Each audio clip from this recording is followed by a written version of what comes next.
Hoy voy a leer Amy vuelve a casa, condensado del libro de Bárbara Máiquez, con traducción de Agustín Gil La Sierra. La otra presencia era tenaz, abrumadora. ¿Sería producto de un cerebro trastornado o habría fantasmas en la vieja casa de Georgetown? Os leo la sinopsis. Amy, vuelve a casa. Tal vez fuera un vecino que llamaba a un niño o a un animal extraviado, solo que aquella voz se oía a altas horas de la noche. Además, en toda la vecindad había niño, perro ni gato de ese nombre. También existía el caso de aquel frío inexplicable en un determinado punto del cuarto de estar, y el de la otra Sara, la linda Sara, con su minifalda, era sobrina de Ruth Bennett, propietaria de la histórica mansión. Pero a medida que se sucedían hechos enigmáticos, la vieja casa de Georgetown fue convirtiéndose en algo muy parecido a una cámara de horrores. ¿Sufría alguien de alucinaciones? ¿O era un pasado infausto que volvía, con su violencia y sus angustias, asediando con obsesiva insistencia a los actuales ocupantes del inmueble? Sobre este asunto, dos hombres discrepaban de medio a medio. Bruce, el barbudo novio de Sarah, y el cínico profesor Pat McDougall. Pero ambos unieron sus fuerzas para seguir la pista de aquel ente amenazador, que ponía en peligro la existencia de las mujeres que ellos amaban. Y el resultado de sus pesquisas fue tan patético como desesperado. Capítulo 1. A las 5 de la tarde era casi de noche, cosa nada excepcional, pues corría el mes de noviembre, y Ruth, inquieta, no quitaba ojo a las ventanas.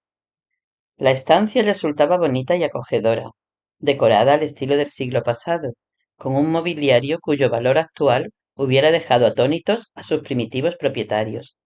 Solo eran modernos los grandes sofás colocados uno frente a otro, ante la chimenea. Su tapizado en brocado color marfil hacía juego con la cerámica Wedgwood, de dibujo azul y blanco. Un alegre fuego ardía en el hogar, arrancando vivos destellos a las copas colocadas en una mesita baja junto a un gran frasco de cristal tallado. El reflejo de las llamas trocaba en cobre fundido el jerez que este último contenía. Desde que vivía con ella su sobrina, Ruth servía jerez todas las tardes, un agradable rito con el que ambas disfrutaban mucho. Pero aquel día Sara se retrasaba. Al encenderse las farolas de la calle, las oscuras ventanas se tiñeron de una viva claridad amarilla, y Ruth se levantó a echar las cortinas de satén azul pálido. Pero antes se entretuvo un poco junto a la ventana. La clase de Sara terminaba a las 3:30. Luego se reconvino severamente, recordando que Sara tenía ya 20 años. Se había comprometido a dar hospedaje a su sobrina mientras asistiera a la universidad, pero no a servirle de niñera. Sara, por supuesto, se consideraba una persona mayor. Ahora bien, según Ruth, su sobrina aún abrigaba esa conmovedora y tremenda ilusión de invulnerabilidad que es atributo inequívoco de la juventud. Y las calles de Washington, incluso las de aquel barrio tan elegante, no eran nada seguras después de anochecer. Hasta en aquel frío atardecer de fines de otoño, el panorama urbano que se dominaba desde las ventanas de Ruth conservaba algo del célebre encanto de Georgetown. Las casas de enfrente databan de comienzos del siglo XIX y las bellas fachadas georgianas daban directamente a la calle. Tras las edificaciones se extendían los jardines que habían hecho famoso este sector, con tapias que los aislaban del vecindario. Ahora solo se apreciaban las copas desnudas de los árboles. Los automóviles que circulaban por la vía pública llevaban ya los faros encendidos, pero Sara seguía sin aparecer. Ruth masculló una interjección no muy bien sonante. Luego meneó la cabeza con una sonrisa. Su instinto maternal, que aún no había tenido ocasión de estrenarse, era por ello mismo mucho más fuerte. Ruth tenía 40 y tantos años. Siempre había sido menudita y conservaba a las mil maravillas su esbeltez. Vestía un traje de chaqueta en tuil rosa y azul. Para la oficina tenía apego a la tradición de los trajes sastre, pero su gusto femenino llevábala a preferir los tonos suaves que hacían resaltar el azul de sus ojos y el oro de su cabello, que ya de oro se iba transformando en plata. De pie junto al alto ventanal, tiritó a pesar de llevar puesta la chaqueta. Aquella parte del cuarto estaba siempre demasiado fría.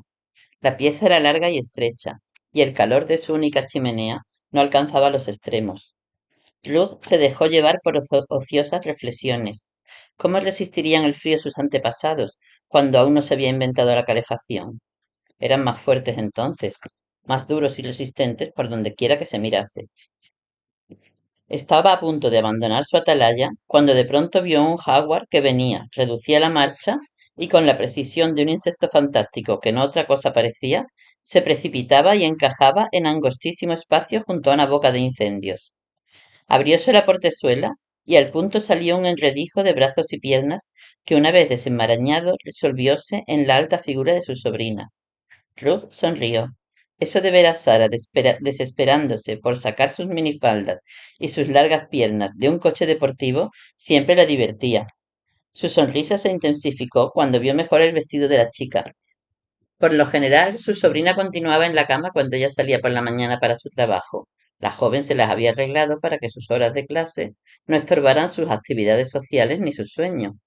Y tarde tras tarde esperaba Ruth con cierta alarma la aparición de su sobrina. Cada vestido de la muchacha parecíale a Ruth de un atrevimiento imposible de superar, hasta que la sacaba de su error el de la tarde siguiente. Sara llevaba un montón de libros bajo el brazo. Con la mano libre se apartó del rostro una crencha larga y morena, en un gesto que poseía la virtud de exasperar al máximo a su abnegada tía. Tenía el pelo completamente lacio. Ruth no había sorprendido nunca a su sobrina planchándoselo, pero sospechaba lo peor. La ondeante melena compensaba tal vez la falta de tela sobre las extremidades inferiores de Sara. Calzaba aquella tarde sus altas botas negras, pero entre el borde de la caña de estas y el de la falda quedaba un resquicio de lo menos 15 centímetros. Este espacio lo ocupaba, aunque no lo cubría, la ancha malla de unas medias que dejaban ver, reticulada, una porción sustancial de la epidermis de Sara. Sara se agachó y habló al conductor a través de la ventanilla. Al parecer estaba invitándole a entrar en casa, pues se abrió la portezuela del vehículo y salió un caballero que, por cierto, estuvo a punto de morir aplastado por un Volkswagen que le pasó rozando, aunque a decir verdad parecía acostumbrado a tales trances, como por otra parte le sucede a la mayoría de los habitantes de Washington. No era de los acompañantes habituales de Sara. Tratábase de un caballero alto, corpulento, de anchos hombros y lustroso pelo color zanahoria. Se volvió bruscamente y se puso a mirar la casa. Ruth corrió las cortinas y dio un paso atrás, como si el súbito movimiento de la cabeza de aquel hombre hubiera hecho impacto directamente en ella. Menudo ridículo estaba haciendo, mirando por la ventana con la boca abierta como una carabina del tiempo de la reina Victoria que vigilase a su pupila. Se puso como la grana, hábito entrañable que ni sus 15 años de servicio al Estado habían conseguido eliminar, y ruborizada aún salió a abrir la puerta. Le habían asegurado que aquellos sonrojos la favorecían mucho, de suerte que le incomodó un tanto que los ojos del hombre, parado ante el umbral, resbalaran inexpresivamente sobre ella para ir a fijarse en algo que había detrás. Dios todopoderoso, exclamó él. A la primera impresión de Ruth de total indiferencia, sucedió otra de franco desagrado. Celebro que le guste la casa, dijo en tono glacial. Hágame el favor de pasar y verla más a sus anchas. El viento es bastante fresquito. Es el profesor McDougall, Ruth, dijo Sara. Ha tenido la amabilidad de traerme a casa en su coche. Mi tía, la señora Bennet, profesor. Ya he metido la pata, como de costumbre, se lamentó el aludido, con una sonrisa que dejó ver su dentadura de animal de presa. Pasaba del 1,80 m, era de complexión vigorosa y llevaba escrita su genealogía en el rostro, ese tipo de rostro que hallamos en los viejos retratos irlandeses, con un aire entre soñador y guerrero. La cabellera pelirroja mostraba abundantes canas.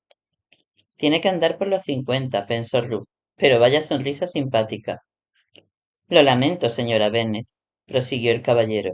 Ya sé que esa no es manera de dirigirse a una dama, pero soy un amante de la buena arquitectura, y esa escalera es magnífica. Pase, insistió Ruth. Ya estoy dentro. ¿Quiere que vuelva a salir y empezamos de nuevo? Por un instante Ruth se le quedó mirando con la boca abierta. Experimentaba la misma sensación de mareo que si se hallara en la cubierta de un barco con mar gruesa. De pronto algo vino en su ayuda, lo que ella, erróneamente, había tomado siempre por su sentido del humor. Muy sonriente, mientras Sara desaparecía sin ruido camino de la cocina, dijo: No tiene importancia, olvidémoslo. ¿Y se puede saber qué enseña usted, profesor? Antropología. Claro, claro, repitió él muy serio. Mis malos modales, mis palabras descorteses, mi tez curtida. No, no es eso, dijo Ruth, tratando de mantener el hilo de la conversación. Es que Sara le menciona a usted a menudo. Disfruta mucho con sus enseñanzas. Ha sido usted muy amable acompañándola a casa. Se quedó para ayudarme a clasificar unos papeles, y como no tenía que desviarme de mi camino ni nada especial que hacer, entonces ¿qué desea tomar una copa de Jerez? O algo más fuerte si lo prefiere, antes de volver a salir con ese viento. Aceptó el Jerez, cosa que sorprendió a Ruth, y tomó asiento en el sofá, exhalando un suspiro que era inconsciente tributo al plácido encanto de la habitación. Hermosa, muy hermosa. Esa escalera, ¿no es obra del propio William Thornton? El autor del Capitolio, ¿verdad? Eso afirma la tradición. En mis tiempos de estudiante en Georgetown creí que me tiraba la arquitectura. Visité no pocas mansiones en compañía de esas señoras parlanchinas que tanto abundan, pero jamás había visto esta. Ah, entonces usted de aquí, ¿no? Pues apenas se ven ya nativos en Georgetown. Ahora ya no vivo aquí, dijo él concisamente. Pero ¿acaso recuerde la razón de que esta vivienda no se mostrase al público? La anterior propietaria era una señora de edad, muy excéntrica. Solía decir que no le gustaba ver a la chusma pasmada de asombro ante sus posesiones. Pues claro, ahora recuerdo. Usted compraría la casa totalmente amueblada, ¿no es así? No ha tenido tiempo de reunir todos estos muebles y chucherías en su corta vida. La anciana señorita Campbell era prima segunda mía. Me dejó en herencia la casa, explicó Ruth, haciendo caso omiso del descarado requiebro. No sabía que tuviera parientes vivos. Por cierto, ahora recuerdo, ¿no era la última descendiente del que construyó la casa? Sí, esta es una de las pocas viviendas de Georgetown que nunca ha sido restaurada porque jamás cayó en el abandono. Buena parte del mobiliario lleva en el mismo sitio siglo y medio. En realidad yo soy pariente por línea colateral. El padre de la señorita Campbell desheredó a mi abuela hace años. ¿Y cómo se las arregló para caerle en gracia a la anciana? La verdad es que no tengo ni idea. Cuando vine a vivir a Washington años atrás, le hice una visita, por cortesía, vamos, no por otra cosa. Pensé que la pobre vieja debía sentirse muy sola. Vaya error el mío. Tenía una lengua de víbora y se despachaba a su gusto, créame. Si no llego a estar tan bien educada, me hubiera marchado a los 5 minutos de charla. Pero la casa me volvía loca y me quedé estupefacta el año pasado cuando su abogado me escribió diciéndome que me la había dejado a mí. Quizá fuera usted la única pariente a quien conocía personalmente, y es posible que tuviera muy arraigado el sentido familiar, como les pasa a tantas solteronas. Eso creo, pero sentía remordimiento, porque ni siquiera me había enterado de su muerte. Si al menos hubiera leído la prensa. Las personas de nuestra edad no se interesan todavía por las esquelas mortuorias, observó secamente MacDougall. Así que, ¿por qué ha de tener remordimientos? Ella lo quiso así. No va a aparecérsele su espíritu por ello. O sí se le aparece. ¿Cómo? ¿Cómo? Preguntó Sara, que entraba en ese momento con una bandeja. Ruth parpadeó y consiguió mantenerse seria. Iban a tratar a MacDougall, como ellas solían decir, a cuerpo de rey, obsequiándole con ostras ahumadas, nueces, nada de cacahuetes y bollitos de queso calientes, que habían adquirido congelados en el supermercado. Preguntaba a tu tía si se le aparece la señorita Campbell. Gracias, Sara. Esto tiene una cara estupenda. El profesor MacDougall se sirvió sin cortedad alguna, lanzando de paso una mirada desaprobadora al atuendo de la joven. Pero he de confesar que en esta sala resultas tan incongruente como un cazador de cabelleras en Versalles. A la gente ya no le impresionan estas cosas, repuso la aludida con desdén. Y es que es tremendo, la verdad. Jerez, antigüedades, cuando pocas calles más abajo hay pobres que... Esa comparación es un tópico, opinó MacDougall, y con no poca sorpresa de Ruth, la chica aceptó la objeción humildemente, limitándose a contestar, sí señor, pero los tópicos no son necesariamente falsos. No, hijita, y a mí también me gustaría que todos fuéramos iguales y felices. Mientras tanto, me entregaré a mis pecaminosos placeres burgueses, como el Jerez o las antigüedades. Es que no sientes en absoluto el encanto de este lugar. Tú también formas parte de esta familia, si no me equivoco. Eso creo, admitió Sara con indiferencia. Mi madre es hermana de Ruth, lo cual me sitúa respecto a la prima Hattie, vamos a ver. ¿En qué lugar?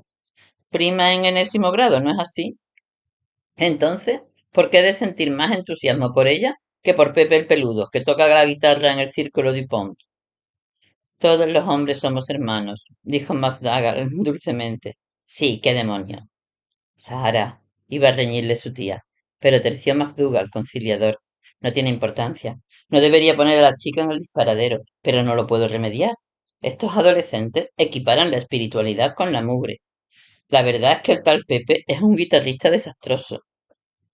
Bueno, bueno, yo no defiendo a los hippies, afirmó Sara con un tonillo mundano, pero ellos al menos piensan en problemas importantes, mientras que la mentalidad de Georgetown, tradiciones vacuas, sentimentalismo almirabado, hipocresía pura.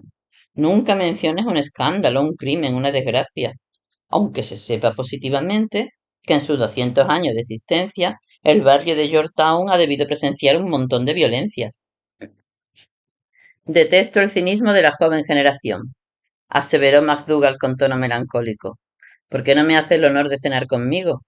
He tenido un día fatal con esos dichosos mocitos de la última jornada, y ello contribuiría a levantarme los ánimos. A nosotras nos encantaría, contestó Sara entusiasmada. No te lo decía a ti, hablaba con tu tía. Tú ya eres mayorcita para freírte un huevo. Ruth examinaba su copa. Las dos copitas de Jerez que se había tomado no bastaban desde luego para explicar aquella placentera sensación que de pronto la invadía. Gracias, dijo al fin. Para mí será un placer, pero tengo que volver temprano. Ya se figuraba que esta última condición iba a divertir mucho al profesor. En efecto, hizo un mohín y enarcó las cejas. La reacción de Sara, en cambio, fue peor.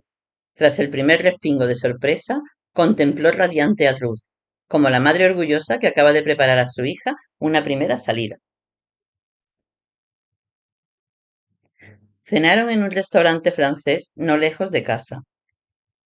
El ambiente era de un ruralismo rebuscado y caro. Dos chimeneas gigantescas, calentadores de bronce colgados de las paredes y camareras de cofia y delantal. La oscuridad era casi impenetrable. Según MacDougall, aquello era un intento fracasado de disimular las deficiencias de la cocina. Lamento haber elegido tan mal. Ya no conozco bien esta ciudad, se disculpó él.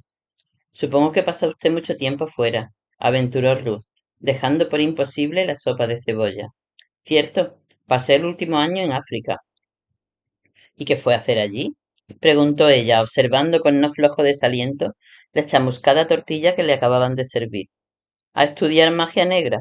Soy una de las máximas autoridades mundiales en magia y supersticiones, contestó el profesor, sonriendo de oreja a oreja.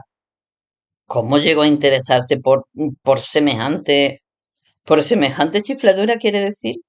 Fue en mi primer viaje de estudios a un pueblo del centro de África donde los nativos se morían de una maldición. O sea, que se morían porque su brujo se había enfadado y los maldijo. Sus ojos se ensombrecían al hablar. Gasté todo mi equipo de primeros auxilios en atenderles antes de darme cuenta de lo que sucedía. ¿Y qué hizo usted cuando supo la verdad? Bueno, empleé métodos muy persuasivos para que el hechicero no estorbase mi labor. Después acabé con el maleficio. Bromea, ¿no? No, nada de eso. En mi tierna juventud, y amén de querer ser sucesivamente arquitecto, bombero, espía, vaquero y basurero, aspiré por breve tiempo a dar representaciones teatrales de magia. Sacaba serpientes de las orejas de los espectadores, cantaba canciones, bailaba, dijo, encogiéndose de hombros. Ruth, que lo observaba atentamente, llegó a la conclusión de que hablaba con toda seriedad. No sabía que ocurrieran tales cosas. Sí, claro, como en el viejo refrán inglés. Palos y piedras me descalabrarán, mas las palabras ningún daño me harán. Total, que usted no cree en los maleficios. Pues es un error, porque hasta en nuestra supuesta sociedad racional se dejan sentir sus efectos. A un chico desequilibrado, ciertas censuras o vituperios mal aplicados pueden llevarle a cometer un asesinato años después. Y en una cultura donde se acepta el poder de la palabra, la maldición puede matar. En aquella aldea de Rhodesia mató a 8 personas. Me parece que esta gente quiere cerrar, dijo Ruth, echando una inquieta mirada a la camarera, que aguardaba inmóvil reclinada en la pared en actitud de resignada paciencia. ¿No cree que... De acuerdo. Su sonrisa se dilató. No le agrada charlar sobre ese tema. ¿Por qué? Pues porque va en contra de la razón y de la lógica ya. Pero no, no es eso lo que le fastidia. Lo que le preocupa es... Ah, pero también es usted psicólogo. Tengo que serlo. Los fenómenos que colocamos bajo la etiqueta de sobrenaturales son producto exclusivo de la confusa y enloquecida mente humana. Ya cerca de la puerta dijo Ruth. Sí, tiene razón. El tema me angustia. Pero si cree que le voy a permitir que ande escarbando en mi subconsciente para explicar por qué siento lo que siento, está usted aviado. Luego, entre un par de sofocadas risitas, continuó. En fin, de todos modos, si el fantasma de la pobre prima Hattie se me aparece, ya sé a quién tengo que llamar. Ruth, no me ha entendido. Yo no creo en fantasmas. Si la prima Hattie hace acto de presencia, tendrá que llamar a un sacerdote o a un medium. Las cosas que yo estudio son perfectamente naturales. Claro, claro, lo siento. Tardaron solo 5 minutos en llegar a la casa, y no volvieron a despegar los labios mientras el automóvil se deslizaba suavemente por las calles desiertas. MacDougall detuvo el coche delante del edificio y se volvió hacia su pasajera. Ruth no se dio cuenta de haber hecho ningún movimiento significativo, pero al punto la expresión de MacDougall cambió. Se echó un poco hacia atrás, separándose de ella, y con aire indiferente dijo, no le pediré que me deje entrar un ratito, pudiera ser una tentación, y no quisiera escandalizar a Sara. ¿Qué va? No se escandalizaría, aclaró Ruth, con una sonrisa un tanto forzada. Le haría muchísima gracia. Entonces mucho peor. Buenas noches, Ruth. A la mañana siguiente, la cocina estaba alegre, acogedora y saturada del aroma del café. Untaba Ruth de mantequilla una tostada cuando un ruido de pasos le hizo soltar el cuchillo. Cielos, me has asustado, exclamó viendo entrar a Sara. ¿Qué haces levantada a estas horas? Me desperté. Oh, y no podía volver a dormirme, bostezó la muchacha. Déjame, yo te lo haré. Estás aún medio dormida, siéntate y toma un poco de café. Sara se dejó caer en una silla junto a la mesa. Su bata de terciopelo verde, regalo materno sin duda alguna, arrastraba por el suelo. Tenía unas mangas muy anchas, adornadas de encaje, y le daba un aspecto de anacrónica magnificencia, como la de los retratos de la corte española del siglo XVI. Tras una ojeada al reloj, Ruth se sirvió otra taza de café, metió más rebanadas de pan en la tostadora y ofreció a Sara el plato que se había preparado para ella. Ruth, soy yo quien debía prepararte a ti el desayuno, dijo Sara con una sonrisa. No veo la razón. Ruth le sonrió a su vez. Qué preciosidad de niña. Sus largas y oscuras pestañas eran tan tupidas que le hacían los ojos enormes, a pesar de estar cargados de sueño. Tenía ese ardiente sombreado que se persigue con los maquillajes caros, aunque rara vez se logra. El café reanimó tanto a Sara que se levantó y empezó a preparar unos huevos revueltos. Me encanta esta cocina, dijo ya despierta del todo. Ruth dirigió una mirada de complacencia a los cacharros de acero inoxidable, a los armaritos de madera de arce con tiradores y bisagras de hierro forjado, a las baldosas color almazarrón tan acogedoras, al empapelado en tonos dorados y rojos.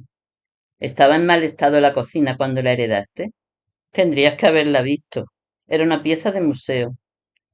Sara echó en el plato de Ruth una cucharada colmada de huevo amarillento. No llegarás tarde a la oficina, ¿no? Oh, no. ¿Y tú, qué me dices de tu universidad? ¿A qué hora tienes hoy la primera clase? A las 11. Pero voy a ir temprano para estudiar en la biblioteca. O para tomar café con ese... ¿Cómo se llama? Dijo Ruth, con fina ironía. Se llama Bruce, lo sabes de sobra, solo que pretendes negar su existencia. Ni hablar. Es que ese Bruce no me interesa. Pues tan mal como Alan no está, dijo Sara con deliberada perversidad. Como no he conocido a Alan, no lo sé. La descripción de tu madre era bastante truculenta, pero las madres en estos casos suelen exagerar. Pues aquello no era sino pura estupidez materna. Jamás tuve la menor intención de casarme con Alan. Puede que fuera eso lo que a ella le preocupaba. Sara soltó una risita. Tenía una deliciosa manera de reír, gutural, dulce, contagiosa.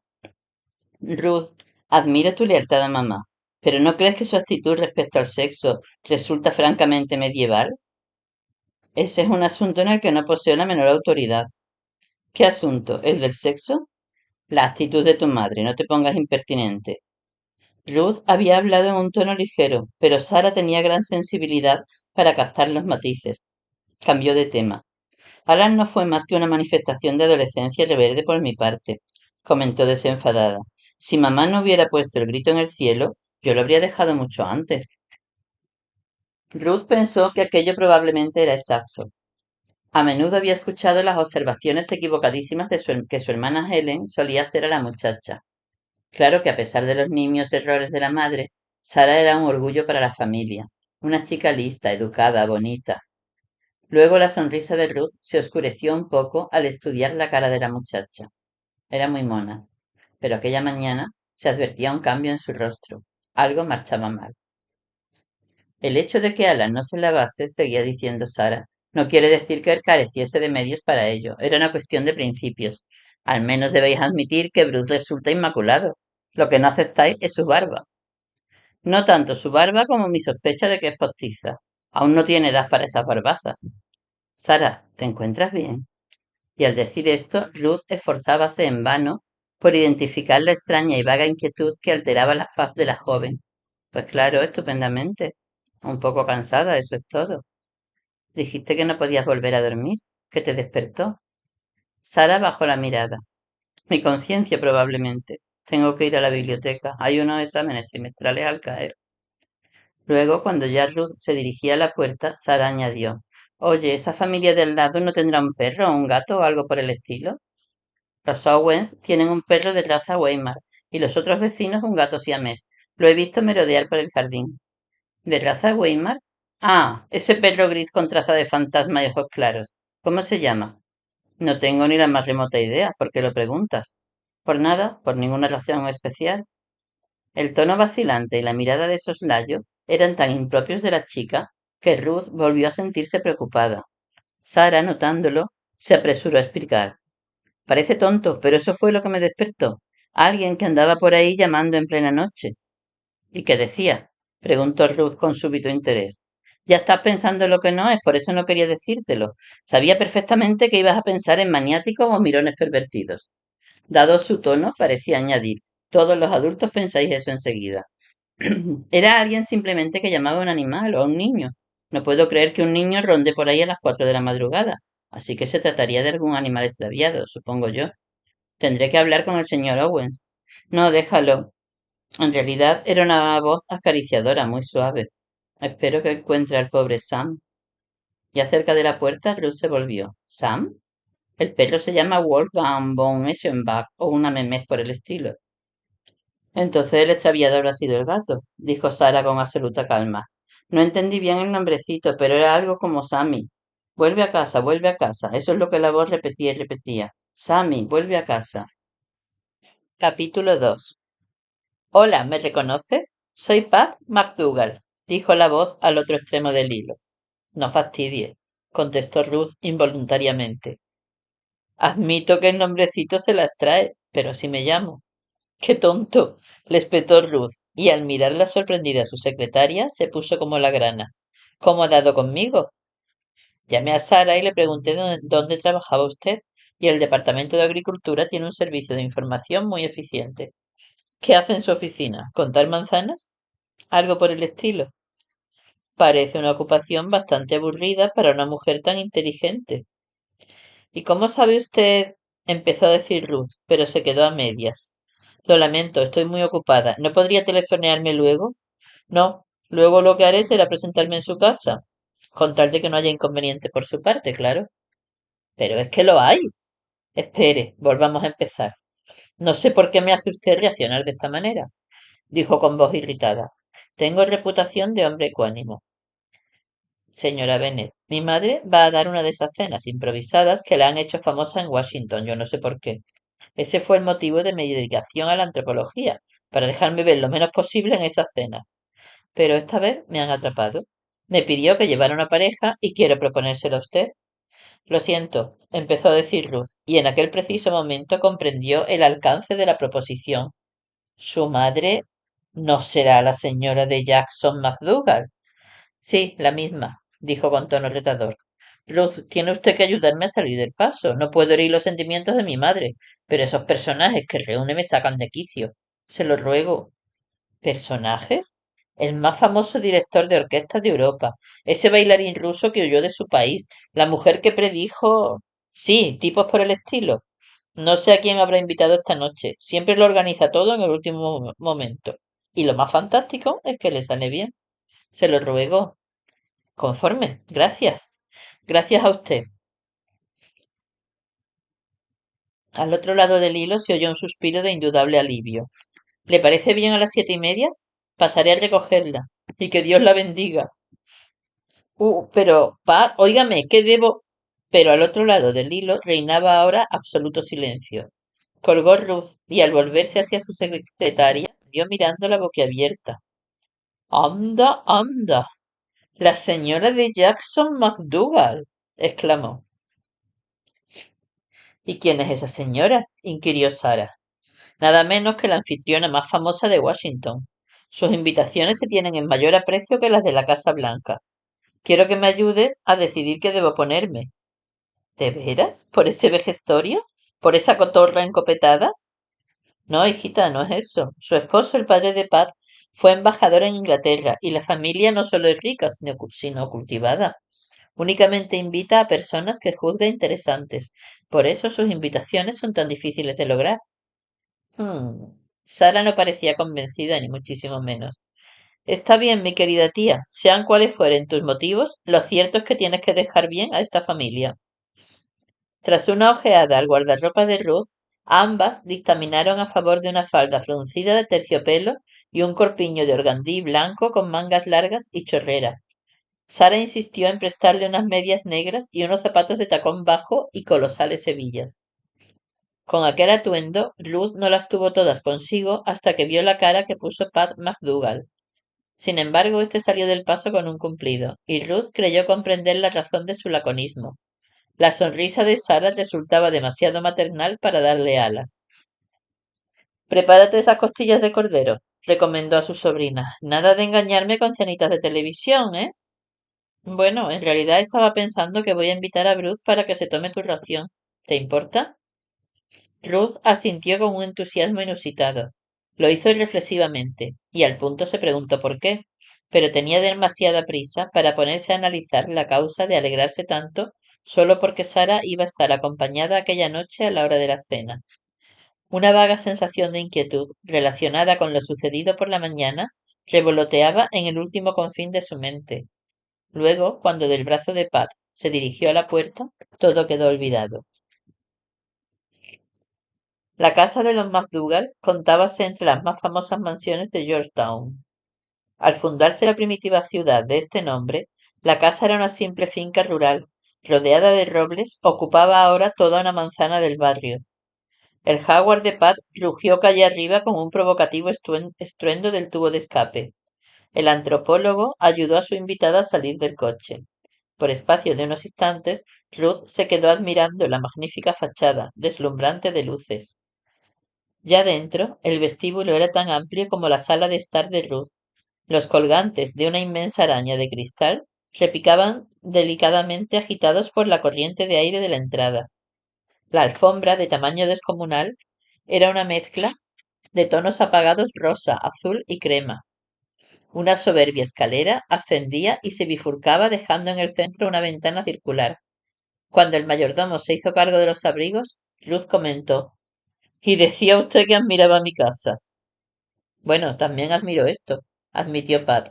Lo admiro como podría admirar el Museo del Louvre. Y sin embargo no vive usted aquí. La gente no vive en sitios semejantes. Los que viven en ellos actúan como si estuvieran en un escenario. Espere, espere hasta que vea en acción a mamá. La cogió por el brazo, pero antes de llegar a una amplia puerta que había a su izquierda, ésta se abrió y en el umbral apareció la señora McDougall, abiertos los brazos y el rostro radiante de satisfacción. Ruth se quedó como hipnotizada. La más famosa anfitriona de Washington era una ascua de plata. Su cabellera blanca, recogida en un moño alto encima de la cabeza, estaba constelada de diamantes, así como sus manos bordezuelas y rollizo cuello. El ondulante vestido que la cubría de pies a cabeza también era plateado, y por encima de los amplios pliegues, el rostro 1000 veces fotografiado de la señora McDougall, incomparable e impresionante en su fealdad, asomaba cual gárgola en lo alto de una catedral gótica. Se abalanzó sobre su hijo, envolviendo la pelirroja cabeza en avasalladores pliegues de plata. Descastado, ¿por qué no apareces más a menudo? Le preguntó. ¿Y quién es esta? ¿La señora Bennet? ¿Qué tal está? Encantadora, encantadora, mucho más apropiada que la de la última vez. Claro que a esa solo la trajiste para fastidiarme, me consta. Pero no dio resultado, ¿eh? Pat le devolvió la sonrisa. Durante un momento ambos rostros adquirieron un extraño parecido. Luego Pat explicó. Fuiste tan amable con aquel esperpento que tuve que abandonar el país para librarme de ella. Me persiguió durante varias semanas. Desde luego, se apresuró a agregar, dirigiéndose a Ruth. No por guapo ni inteligente, claro. ¿Acaso alguna mujer podría aspirar a más? Preguntó Ruth. La anciana soltó una risita de satisfacción y trabó su brazo con el de Ruth, recomendándole: Eso es, hay que ponerle en su sitio. Yo jamás le eduqué como es debido. Vamos con los demás invitados. No son muchos, Paz no aparecería si convidase a más de una docena. En la docena entraba, como de costumbre, la flor y nata de la sociedad. Ruth reconoció a un joven senador muy solicitado y a un tipo alto, con aire melancólico, autor de la música de la más famosa opereta representada por aquellas fechas en los escenarios de Broadway. Pero la anfitriona de Ruth la monopolizó, dejando al resto de los huéspedes que se las compusieran por sí solos. Al principio Ruth no podía creer que la anciana estuviera haciéndole la corte por su hijo. Pero señora McDougall, protestó tras una alusión bastante clara.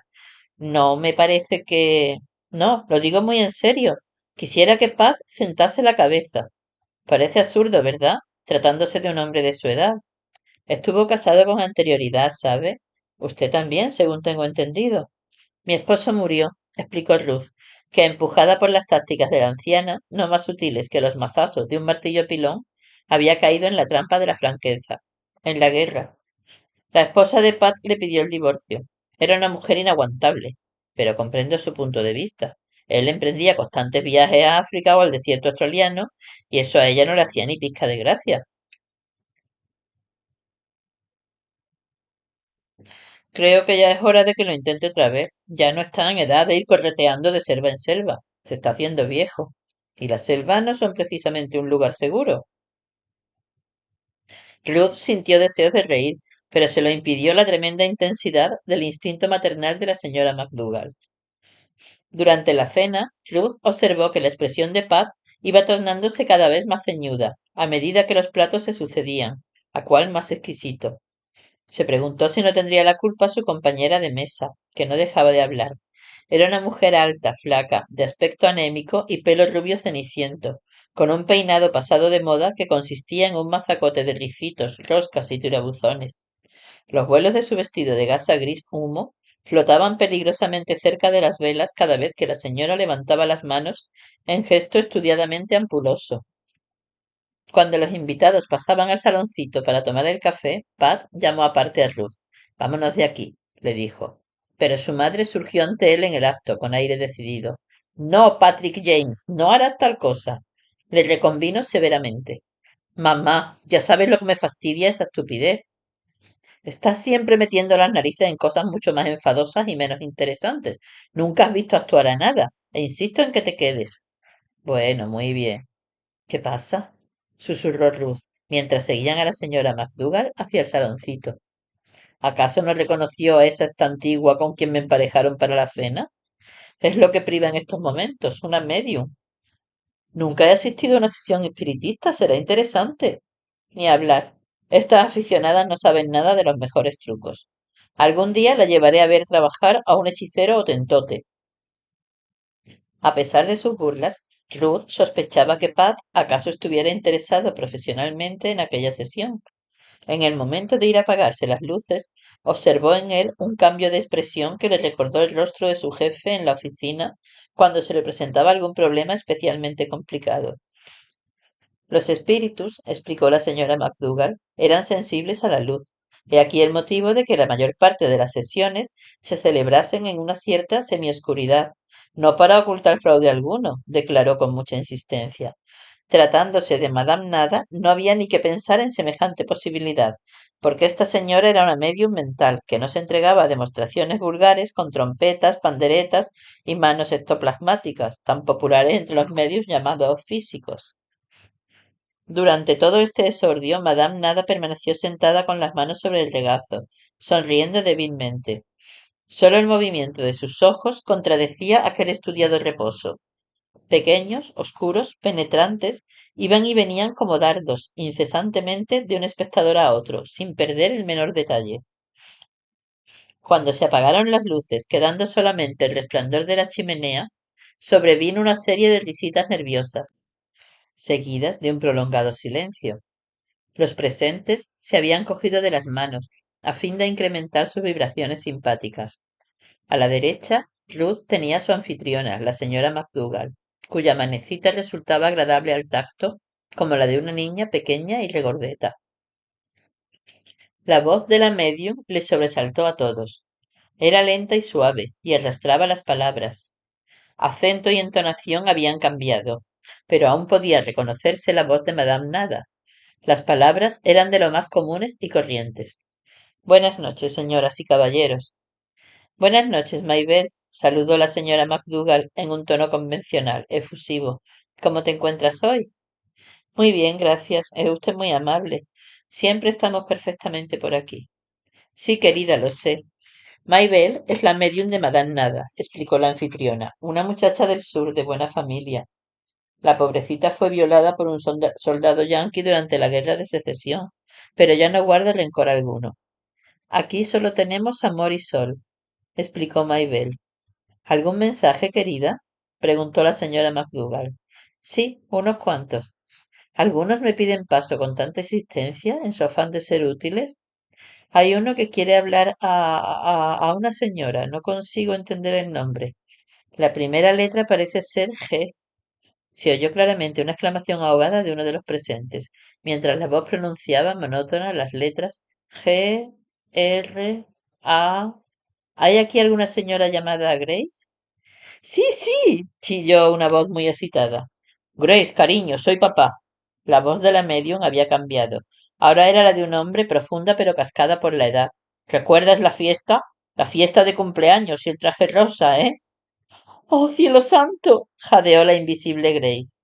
Siguió un rato de conversación en torno a la fiestecita, no poco aburrida para el resto del grupo, que no compartía ni los recuerdos de Grace ni su receptividad a la sugestión. Poco después, papá veía ser sustituido por una nueva voz. Era, según dijo, la de un jefe indio llamado Wamasub, que en tiempos habitó en el mismo lugar que ahora ocupaba aquella casa. Por cierto que Wamasub hablaba un inglés excelente. Describió un pozo donde los colonizadores blancos habían enterrado un tesoro en monedas de oro antes de ser atacados por su tribu. Pero como no había rastro de tal pozo en la actual finca y como el conocimiento demostrado por ese Wamasok sobre la moderna geografía del lugar resultaba un tanto vago, esta indicación no provocó excesivo interés. El siguiente visitante del más allá se anunció a sí mismo con un tremendo acento escocés. Se llamaba George, dijo, y fue identificado enseguida por la señora McDougall como George Barton, el constructor de la mansión.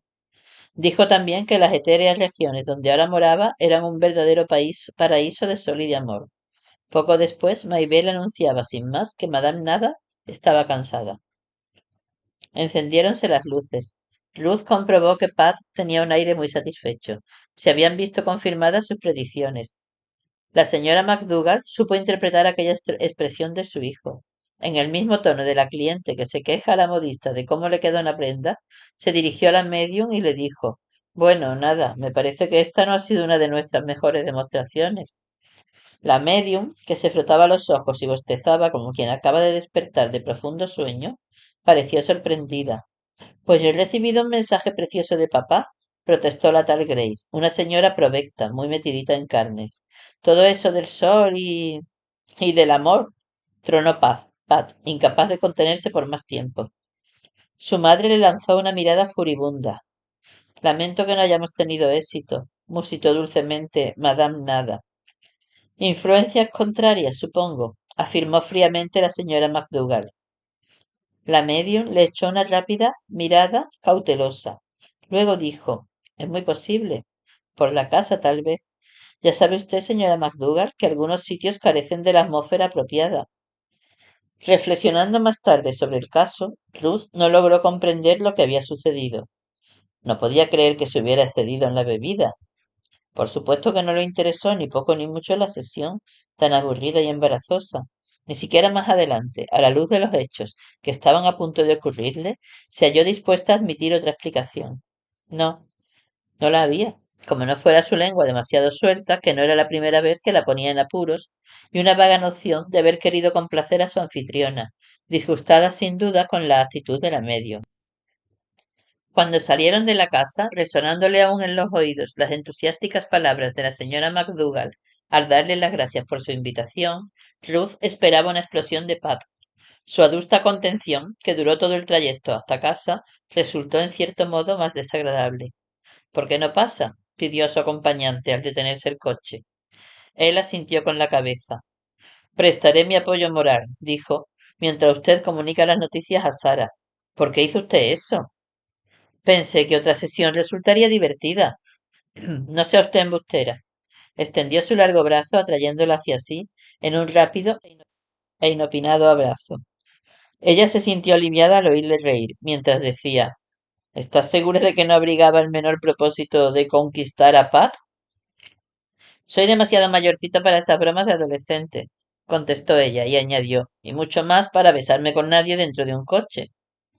Estos malditos asientos. La soltó y empezó la complicada operación de extraer su enorme corpachón de aquel automóvil, diciendo, los chicos que se besan en coches deportivos tienen que ser contorsionistas. Cuando entraban en el vestíbulo, Ruth oyó voces en la sala de estar. Había olvidado al invitado de Sara. Al entrar en la habitación, dulcificó su rostro con una sonrisa. Realmente no había motivo para irritarse de ese modo por la presencia de Bruce. Él se levantó en el acto. Sus modales, finísimos, pecaban casi por exceso, como si se burlara de las normas de esa sociedad a la que despreciaba. Iba bien vestido, pero no peripuesto. Una arruga casual en la camisa, unos pantalones quizá demasiado ajustados, una barba bien cuidada encuadraba su rostro. Su cara morena y la hermosa tez aceitunada de Sara les daban aire de miembros de la vieja casa real española, solo que ninguno de los Habsburgos fue nunca tan bien parecido. Las encendidas mejillas de Sara y la expresión que aún persistía en su boca bastaron para que Ruth tuviera la certidumbre de lo que la muchacha y Bruce habían estado haciendo. Entonces recordó sobresaltada aquellos instantes en el auto estacionado frente a la casa y decidió olvidar el asunto. Pat saludó a Bruce con la desenvoltura de un viejo conocido. Hace días que no te veo por la universidad. ¿Continúas entregado a la protesta? Siempre. Es inevitable. La pronunciación resultaba exageradamente dura y enfática. ¿Y qué os fastidia ahora? Quiso saber Pat. ¿La segregación? ¿El reclutamiento? ¿Es que no has recibido mi última petición? Y Bruce enseñó los dientes en un gesto que ni siquiera intentaba parecer sonrisa. La barba intensificaba el efecto de aquella mueca. Me llegan tantas que... El tono de Pat era de disculpa. Al oír esta respuesta, Ruth esperaba un bufido, pero el chico se echó a reír y dijo, ¿sabe lo que me aterroriza? El pensamiento de que pueda acabar por parecerme a usted. Es casi seguro que sucederá tal cosa, pero pásate por mi despacho la semana que viene y continuaremos la discusión. Y ahora, Ruth, cuéntale a Sara lo que ha hecho hoy. Ni que hubiera cometido un crimen. Pues que he invitado a cenar a la señora McDougall y a Madame Nada, la medium. Eso es todo. Los ojos de Sara brillaban de contento. Tía Ruth, ¿es que vamos a celebrar aquí una sesión espiritista? Sí, concedió Ruth suspirando. Ella cree que esta casa debe estar impregnada de la atmósfera adecuada. ¡Qué divertido, tía! Más que jugar a las adivinanzas. Jueguecitos de salón, ¿eh? ¿Eso es lo que crees? Claro que sí, tía. Aunque yo he usado el tablero Ouija de los espiritistas y he de reconocer que... Movimientos involuntarios, se precipitó a decir Pat. Pero no movía yo el tablero, ni nadie. Eso es lo que siempre se dice. Ruth notó que Bruce tendía a estar de acuerdo con Pat, pero por lo visto no quería dejar escapar la ocasión de discutir, así que manifestó: Admito que el tablero Ouija se puede explicar basándose en las leyes naturales, pero muchos problemas de lo paranormal no se han investigado aún como es debido. El hipnotismo, sin ir más lejos, o la alquimia, la astrología, el secreto de la Gran Pirámide, todo eso es pura superstición. Caballeros, caballeros, interrumpió Ruth en ese punto. Ya sé que ustedes son capaces de discutir interminablemente sobre si el sol saldrá mañana o no, pero ayúdenme a resolver este absurdo problema. ¿Cuántas personas hacen falta para organizar una sesión? Tus dos invitadas, nosotros cuatro y tal vez una pareja más, estimó Sara. Bruce lanzó a Ruth una mirada zumbona, y ella no tuvo más remedio que decir con la mayor amabilidad posible: Por supuesto te esperamos, Bruce, de hoy en 8 días, el viernes 10. Gracias, señora Bennet. Me muero de impaciencia porque llegue ese día, declamó el joven, y luego lo echó a perder añadiendo: Creo que necesitarán ustedes un escéptico. De eso ya tenemos, precisó Ruth con ironía. Nuestro buen Pat no es ningún escéptico, es el gran inquisidor. Y en cuanto a usted, en cuanto a mí, aquella era una de las cosas que más le molestaban en la joven generación, su hábito de aplicar a todo un análisis pseudopsicológico. Es un tanto melindrosa. Le molesta la idea, no por su irracionalidad, sino porque la estima de mal gusto. Bueno, admitió la aludida con sorpresa. Me parece que tienes razón. Sara no ha renunciado a creer en Papá Noel, así que todavía es capaz de maravillarse. La mirada que Bruce dirigió a Sara al tiempo de pronunciar tales palabras quiso ser alegre y despreocupada, pero Ruth captó un destello en los ojos del muchacho que le hizo contener la respiración. Bueno, basta ya. A la chica no le había hecho mucha gracia, o no había captado la referida mirada, o era demasiado inexperta para interpretar su significación. De modo que yo, concluyó Pat con gesto burlón, soy la únicamente abierta capaz de apreciar la evidencia. No tendrá mucha ocasión, me parece a mí. La actuación de esta noche resultó un tanto decepcionante. Ah, pero ella sabe hacerlo mucho mejor, intervino Pat malhumorado. Denle ustedes tiempo. Apostaría que en el plazo de una semana, Madame habrá realizado una investigación discreta pero a fondo sobre la casa y sobre su dueña. Todo cuanto pueda sacar de las guías turísticas de Georgetown. Solo que las guías no dicen gran cosa sobre nuestra casa, explicó Sara. Únicamente citan el nombre del que la construyó, un tal Daniel Campbell. O era Abedaya. No fue ningún personaje notorio. Bueno, mejor que mejor. Bruce estaba tan interesado que se olvidó de su actual afectación. Cuanto menos pueda encontrar en documentos públicos, tanto más fácil será investigar sus fuentes de conocimiento. Me dedicaré a leer cosas sobre Georgetown. Si se presenta con algo que no haya sido impreso, oh, estoy seguro de que así lo hará, afirmó Pat. Por cierto, ¿dónde tendrá lugar el acto? Seremos 8. Habrá que celebrarlo aquí, dijo Ruth. La habitación tiene una forma muy rara, y al decir esto, Bruce se puso a examinarla. Ya veo por qué puso usted los sofás delante de la chimenea. Es un conjunto muy acogedor. Y también me gusta esa especie de biblioteca rinconera en el extremo opuesto, mirando hacia el jardín. Sin embargo, por la parte que da a la calle pierde usted un tercio del espacio disponible. Lo sé, es algo complicado. Traté de cambiar la disposición del mobiliario, pero no hubo manera. La afirmación, aunque formulada en tono ligero, revistió un inesperado acento de alarma. Quiero decir, se apresuró a agregar Ruth, que la disposición actual es la mejor. Lleva así tantos años. Paz empezó a mostrarse interesado. Recorrió la habitación de punta a punta, hasta las ventanas de la fachada, y dictaminó: Tiene usted un marco ideal para nuestra sesión de espiritismo. Esta mesa junto a la ventana es redonda. Córrala hacia atrás, de modo que podamos rodearla de sillas y... Estaba de cara a la ventana y a la mesa, en la que sus manos se posaban apenas. Al pronunciar la última palabra, su voz se quebró y repentinamente se inclinó hacia adelante sobre la mesa, con la cabeza baja y los hombros encorvados. Ruth se puso de pie de un salto, gritando: ¡Pat! ¿Qué? El profesor se volvió sonriente, y la visión de pesadilla de Ruth, el clásico ataque cardíaco, se desvaneció. Fue un poco de carraspera, hablé demasiado. ¿No fue más que eso? Creí que le daba un ataque. No, no, estoy muy bien. Pero deberían ustedes poner burlete a esas ventanas. La corriente de aire es como para helarle a uno los huesos. Ya lo he puesto, solo que ese sitio es muy frío. Pat bostezó. Vamos, Bruce, dijo, te llevaré a tu casa. Aún se quedó allí unos momentos después de salir Bruce, a regañadientes, para meterse en el coche. Le agradecería infinito que suspendiese la sesión, dijo a la dueña de la casa. Vaya, ¿y por qué? Es demasiado jaleo, dijo con voz extrañamente inexpresiva. No sea bobo, será la mar de sencillo. Pat, ¿seguro que no se sintió mal hace unos momentos? No, caramba, ya le dije que me siento muy bien. Perdone, supongo que estoy cansado, no tenía intención de gritarle. Buenas noches. Buenas noches, contestó Ruth, mientras Sara subía las escaleras. Luego se sentó un ratito ante el moribundo fuego de la chimenea. Estaba preocupada por Pat. Recordó que su padre mostraba la misma palidez de cera cuando sufrió el primer ataque al corazón, y Pat no era ya ningún niño. Y ella. Había transcurrido la mitad de su vida, más de la mitad. ¿Y qué tenía? Una vieja mansión demasiado grande realmente para una persona sola. Una despreocupada y linda sobrina que al cabo de 1 o 2 años se iría. La luz del fuego se extinguía, y Ruth, adormecida, se dio cuenta de que quería a Sara con algo de ese feroz afecto materno que tanto la había asustado siempre en otras personas. Solo que Sara no le correspondía de la misma manera. La juventud actual, reflexionó Ruth, guarda su amor para la infortunada humanidad o para su pareja. También ella, por su parte, había probado esto último.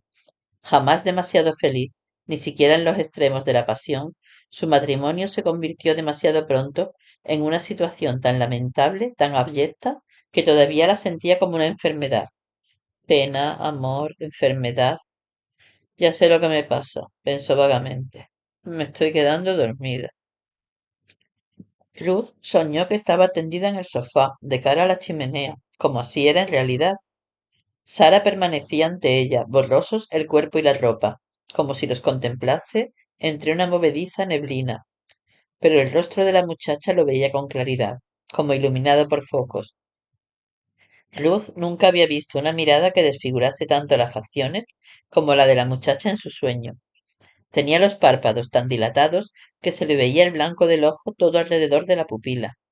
Mostraba la tez gris y cenicienta, y los pálidos labios entreabiertos en una mueca de terror. Ruth, asustadísima, trató de huir en su sueño. No lo consiguió, y se dio cuenta de que también aquello era un síntoma muy corriente de pesadilla.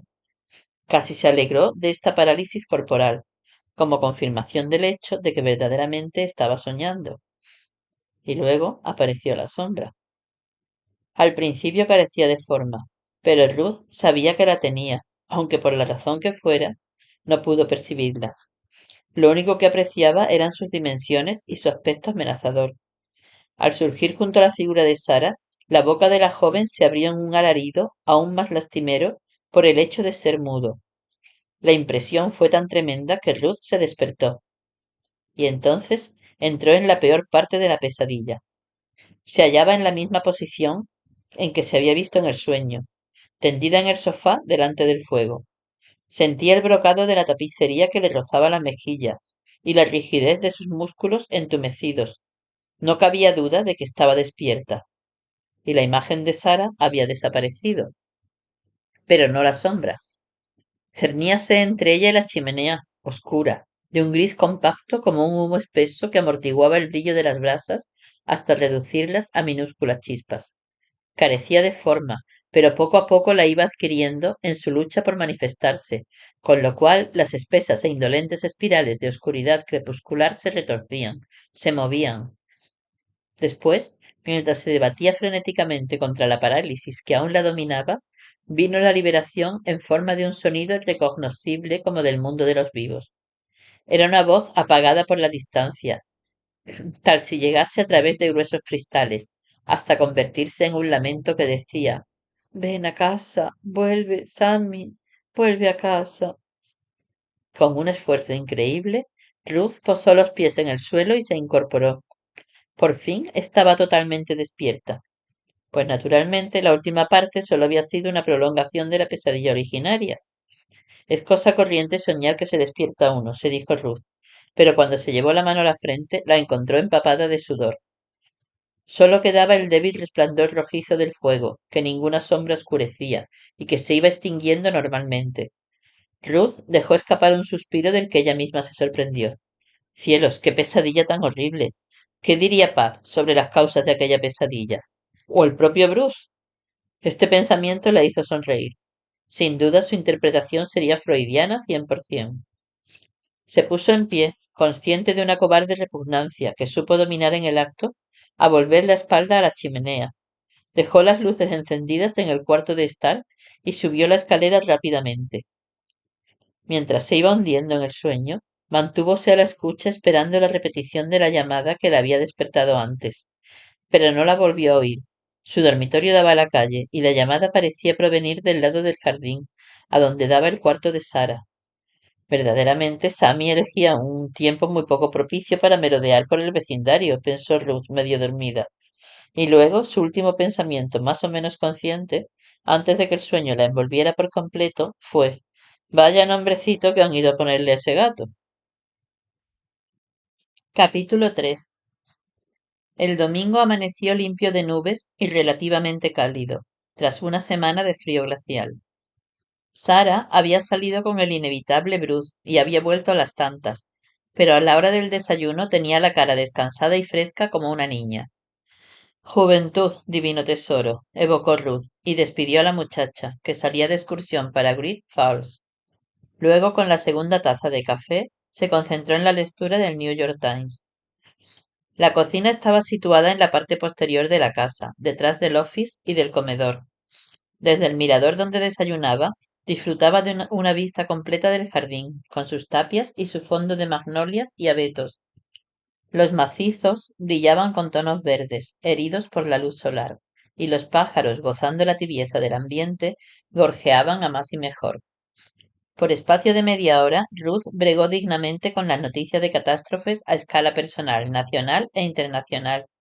Después dejó a un lado el periódico, turbada por el estridente chillido de un pájaro. Un arrendajo tal vez que protestaba. Quizá algún gato se entretenía en molestar a las aves. Debo salir a ver, pensó. Los suaves y cálidos dedos del sol acariciándole manos y rostro. De pie en la enlosada terraza, extendió los brazos y levantó la cara al cielo, en un repentino transporte de bienestar. Era un día demasiado espléndido para estar dentro. Decidió ir a por sus herramientas y trasladarse al jardín. El jardín era amplio, para lo que es corriente en residencias urbanas, con matas de forsythia que la pasada primavera dieron flores vivísimas, casi luminosas. Lilas, azaleas, membrillos, cornejos, rosas, lirios de los valles y violetas. Altas tapias lo cercaban por tres lados, pues los habitantes de Georgetown eran celosos de su intimidad. Ruth apenas conocía a los vecinos. Se acercó a observar si sus rosales, que solían dar flor hasta bien entrado noviembre, habían resistido los pasados fríos. Los pétalos cubrían el suelo como confeti. Ruth sabía que nunca sería buena jardinera. Le dolía en el alma cortar las flores mustias. Algunos capullos, sin embargo, podían valer. Estaba inclinada sobre los rosales cuando un rabioso graznido resonó por encima de su cabeza y vislumbró una forma que se escabullía entre el follaje de un abeto. Un arrendajo descendió en picado desde las verdes ramas, chillando con indignación. Ruth levantó la vista y descubrió una faz triangular, peluda, una cabeza sin cuerpo como la del gato de Cheshire en Alicia en el País de las Maravillas, que la observaba con toda calma desde el follaje. Sammy, ¿no te da vergüenza? Perseguir a los pajarillos no está ni medio bien, dijo en voz alta. Sammy se desvaneció, no por tiempos como el gato del cuento mencionado, sino de golpe. Se oyó un rumor como de arañazos, y después una forma de liso pelaje pardo y canela saltó de unos 6 metros y aterrizó sobre sus patas, no lejos de la propia Ruth.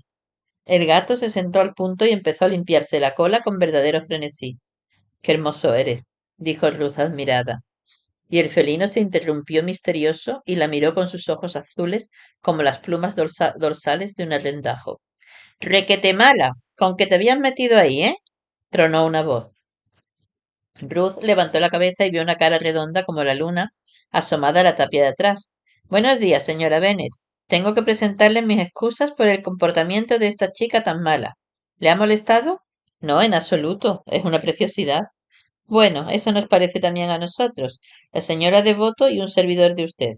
Ahora bien, si se porta mal, considérese enteramente libre para expulsarla de sus dominios. El señor Devoto, recordaba ahora Ruth, era un funcionario jubilado de la sección de protocolo del Departamento de Estado. Se había quitado la gorra de golf que llevaba puesta, y su cabeza calva brillaba sonrosada al sol. Oh, pero si he disfrutado mucho con su compañía, contestó ella. Claro que si desea que le devuelva la gatita, se la pasaré por encima de la tapia. Me parece que le iba a resultar un poco difícil, aunque le agradezco de veras su amable ofrecimiento. A Kailun no le gusta que la toquen sino sus amigos, sus íntimos, contestó Devoto. Kailun, exclamó Ruth, pero no se llama Sammy. ¿Sammy? Dios mío, ni hablar, si es hembra, dijo horrorizado el dueño del animalito, que la indujo a creer que la llamábamos Sammy.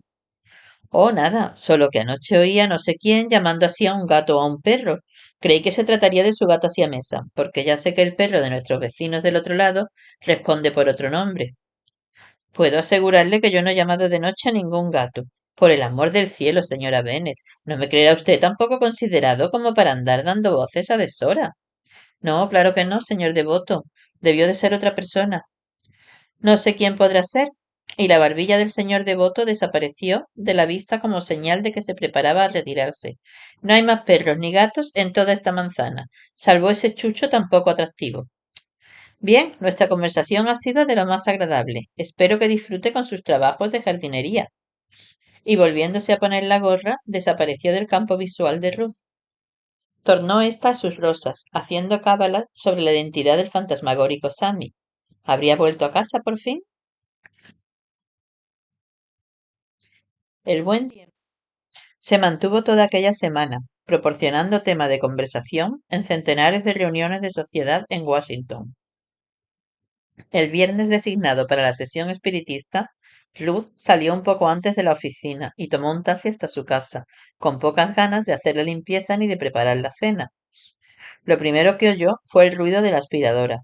En el cuarto de estar encontró a su sobrina dando los últimos toques a la habitación, que relucía gracias a la cera y al esfuerzo personal de Sara.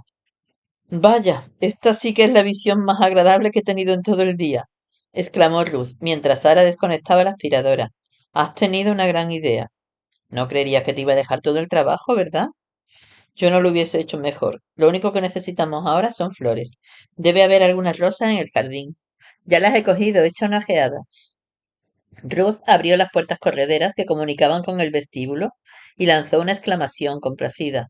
El comedor que lindaba con la casa de al lado tenía ventanales solo a la calle, pero los apliques y la araña del techo le proporcionaban cálida y abundante luz. La mesa estaba ya preparada con la mejor cristalería y vajilla de plata que poseía Ruth, y un centro de mesa con rosas. Todo está perfecto, comentó Ruth agradecida. Más vale que empiece a hacer los panecillos. Tienen que subir 2 veces. Vaya trabajito, ¿por qué no los compraste hechos?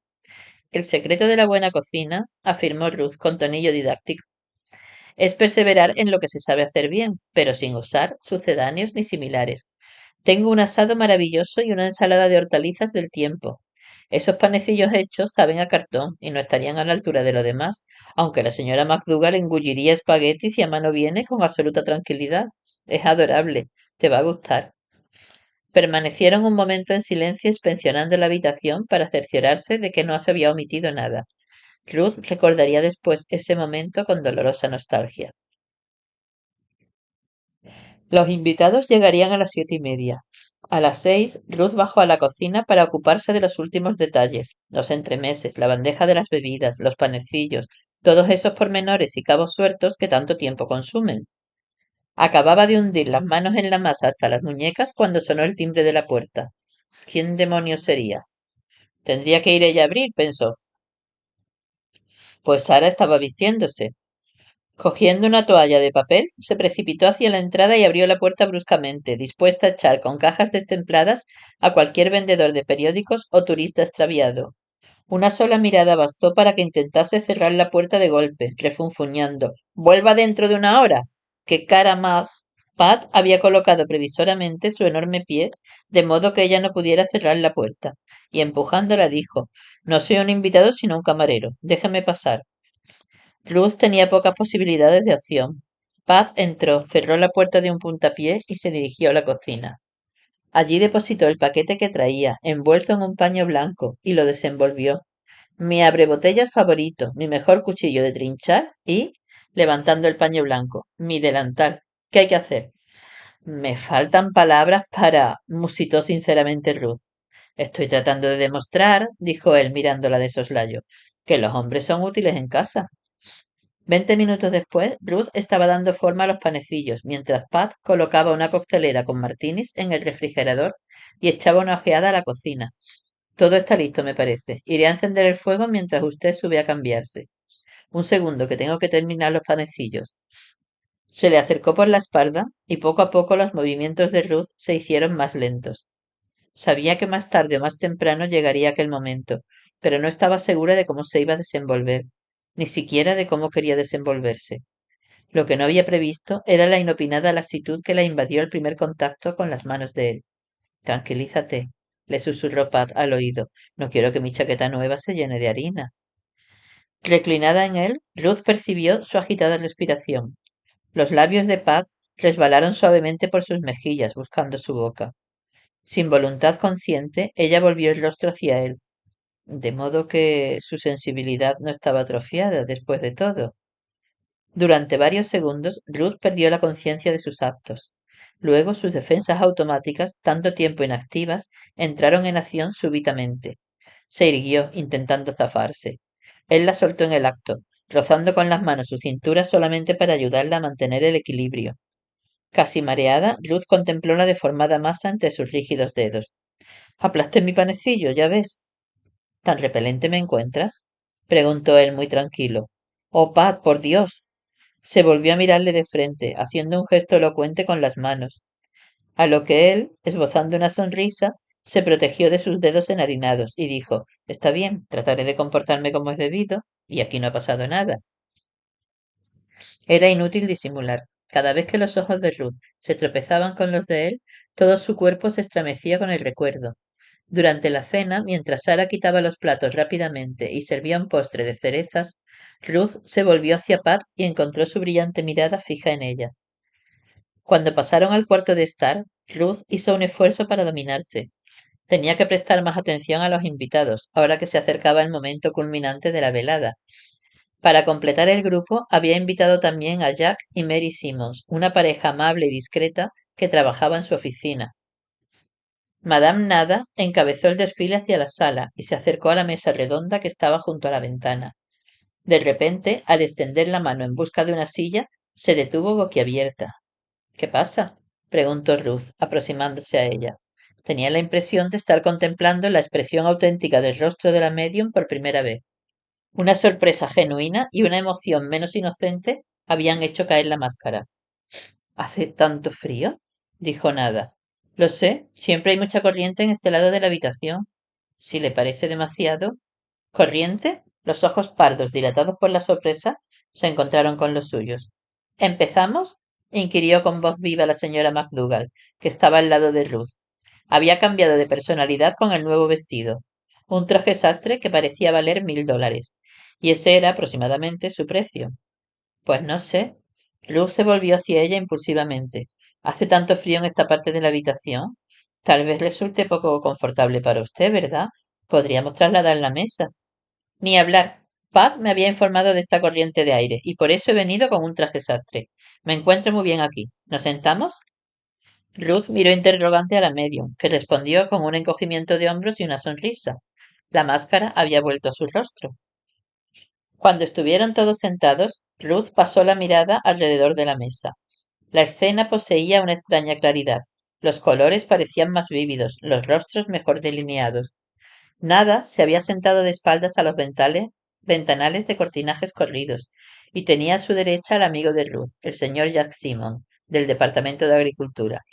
Ruth quedó al lado izquierdo de la medium, y a su izquierda se sentaba Sara, con los ojos brillantes de excitación. Luego venía Mary Simon, solemne, muy cohibida. La mirada de Ruth prosiguió su recorrido. Ruth enfrente de ella, después la señora McDougall y Pat. Para ella, con Pat era suficiente. Empezamos, dijo de pronto Madame Nada. Más tarde, Ruth se preguntaba si había llegado a captar la extraña atmósfera de aquellos momentos, si lo más sutil de sus sentidos no se hubiese hallado previamente en tensión. Porque cuando se apagaron las luces y las manos que a tientas se buscaban quedaron enlazadas, algo la rozó en la oscuridad, algo impalpable, y un prolongado estremecimiento recorrió su brazo desnudo. En sus comienzos, aquella sesión no parecía muy diferente de la celebrada una semana antes en casa de la señora McDougall. La respiración de la medium se hizo más lenta y acompasada. Los dedos de Ruth enlazaban la mano de Sara y la muñeca de Madame Nada, de modo que captó a la perfección el instante en que la medium entró en trance y sus manos se relajaron. Un nombre, hablaba con voz monótona. Ana. Algo. ¿Mary? Un revuelo en torno a la mesa. Todavía no ha entrado en trance profundo. Habla con su propia voz, explicó en voz baja MacDougall.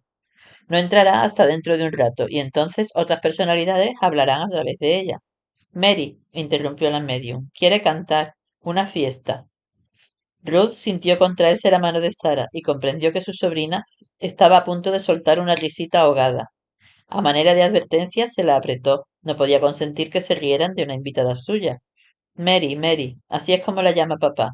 Cabello rubio, rizos largos, vestido estampado, timpollos, flores rosa, pañuelo anudado al cuello. Mary Simmons, cuya ficción más notoria era la historia del traje norteamericano, emitió un gritito involuntario al reconocerlo por la descripción. La medium pareció no haberla oído y prosiguió. Papá está con ella. Lleva una levita azul, larga, botones de metal, unas patillas muy raras, largas, espesas, canosas. ¡Cerrad la puerta! ¡No dejéis entrar a esos condenados yanquis! La última frase había sido pronunciada con voz estentórea, sobrecogedora, una voz profunda de barítono que la ira fingida tornaba carrasposa. Ya está en trance profundo, suspiró la señora McDougall, añadiendo en voz más alta. ¿Quién eres tú? Henry Campbell. ¿Quién voy a ser? Por mí pueden morirse todos esos condenados yanquis. Echad ese cerrojo a la puerta. No, esperad un instante. La voz ya no era masculina, pero estaba tan desfigurada por la emoción que Ruth no pudo reconocer en ella la de Madame Nada. Las palabras sonaban forzadas, como si pasaran a través de una sustancia irresistente. No, no, no puedo. La yerta mano se contrajo tan violentamente que se soltó de la de Ruth. La respiración de la medium se aceleró. Nada, oiga, nada, despierte. A ver, enciendan la luz. Quedó roto el círculo. Brillaron las luces y todos parpadearon. La señora McDougall, inclinada sobre la medium, la sujetaba por los hombros, hablándole con voz suave. ¿Está ya más tranquila? Le preguntó. Sí, sí. La medium se enderezó y echó hacia atrás un mechón que le había caído sobre la frente. ¿Qué ha sucedido? Preguntó. Una entidad intrusa, testificó solemnemente la señora McDougall. Poderosa, murmuraba Madame Nada, poderosa y... Se sacudió como un perro que sale del agua. Señora Bennet, interpeló la señora McDougall. ¿Usted conoce algo de la historia de la casa? ¿Puede explicar el incidente? Cogida por sorpresa, Ruth tartamudeó. Por supuesto, la casa pertenecía a unos Campbell, pero no recuerdo. ¿Ese señor Campbell era simpatizante de la causa del sur? ¿Me permite, señora Bennet? Terció Bruce, desde el lado opuesto de la mesa. He leído unas cuantas cosillas acerca del barrio de Yorktown. El incidente de Marras ocurrió en efecto. Cuando el ejército de la Unión huyó tras la primera batalla de Bull Run, los heridos refluyeron hacia la ciudad, pasando por el puente de Georgetown. Muchos de ellos se derrumbaban en los escalones delante de las viviendas. El señor Campbell ordenó que su puerta se le cerrase a cal y canto. Y con un amable tono, el estudiante añadió, todo eso se cuenta en la obra Viejos Relatos de Georgetown. Demasiado acostumbrada al escepticismo para mostrar enfado alguno, Madame dirigió a Bruce una dulce sonrisa. Nunca he leído semejante libro, dijo. ¿Y qué me dice de esa Mary Ann que ha mentado en su trance nuestra medium? Preguntó la señora McDougall. Dudo que sea posible saber si Henry Campbell tuvo una hija de ese nombre o no la tuvo, contestó alegremente Bruce. Por eso resulta imposible convencerles a ustedes los escépticos, dijo la anciana exasperada. Si encuentran la comprobación necesaria, pretenden que la medium ha podido agenciarse también la información. Si no la encuentran, aseguran que no cabe verificar nada. Bruce le lanzó una mirada divertida y a la vez respetuosa. Con la mayor cortesía convino. Tiene usted muchísima razón. Hum. La señora McDougall se volvió hacia otro lado. Vamos a probar de nuevo, Madame Nada. Quizá logremos algo susceptible de convencer a este joven. Evidentemente, la atmósfera de esta casa es de lo más propicio. La medium permanecía silenciosa. Ruth creyó oportuno intervenir. Quizá Madame se encuentre fatigada. Sí, el estado de trance cansa mucho, convino la aludida.